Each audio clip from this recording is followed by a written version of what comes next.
asked me how you would increase the gain of an amp or increase the gain of a preamp stage. So I figured I should show you guys my Princeton that I've been using lately.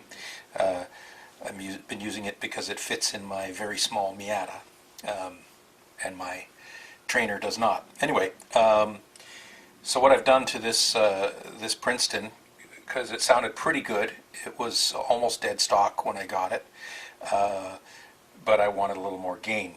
So there are three things you can change to change gain. One is to change the cathode resistor on a gain stage. So the first gain stage here is here. This is the cathode resistor and the bypass cap.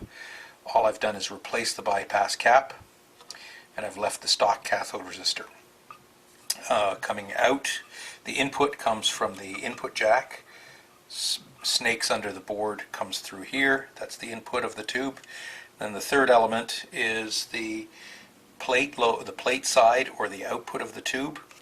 So this is attached to the main power supply, and the signal essentially comes out. So the little wiggle goes in from your guitar in the middle, and then the power supply puts power on the side of the tube, and the tube then flows the power through the tube based on the wiggle, like a switch.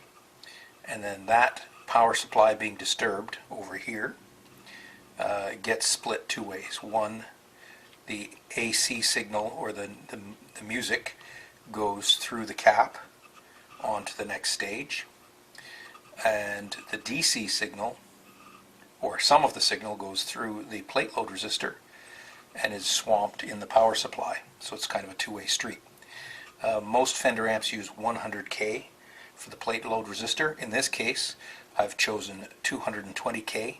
I've used a carbon comp, so it looks almost identical to the one I pulled out of there. And that gives me a slight gain boost through the first stage. The second thing you'll notice about this amp, if you look carefully, now this is a Princeton, so it's a little bit weird, is the second gain stage happens here, and this is actually the cathode resistor. And you'll notice I have two resistors. There's the typical 1.5K underneath this other resistor on top. I think it's 680 ohms. And in this case, I have lowered the cathode resistor, and what that's done is increase the gain of this stage. Now this is a strange stage because this is also the negative feedback coming back from the output jack. So by reducing this cathode resistor, the wire is buried here that comes from the tube, I've both increased the negative feedback and increased the gain all at once. So the amp runs a little more wide open. And those are the two mods I did so I could enjoy this Princeton a little more. Showing this exact same concept with a line drawing. If this is our tube, and there are two of these in each 12AX7 type tube, your input signal comes from the input jack or from the previous stage, and it disturbs this field that's been set up between the power supply and the ground. And when that field is disturbed, basically an avalanche of power from the power supply flows through the tube and out the cathode at the bottom. So the cathode resistor resists that flow. So if you make that slightly smaller, you will have more flow based on a certain signal level. Coming the other way though, the signal is actually read off the top, the power supply side, and there's a capacitor there to shunt it to the next stage and block out the DC from the power supply. And there's a resistor there to work as a divider and as an isolator. So if you increase the value of the resistor, again a typical value for a Fender amp is 100K, you theoretically send more to the cap.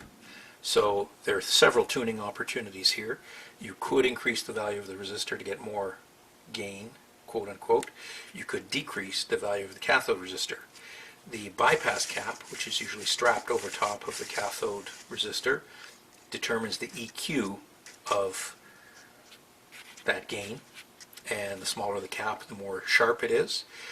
Also keep in mind that if you use a plastic cap instead of an electrolytic makes for a smoother treble with less fizz, because it's got more inductance and it doesn't flow the highs as well.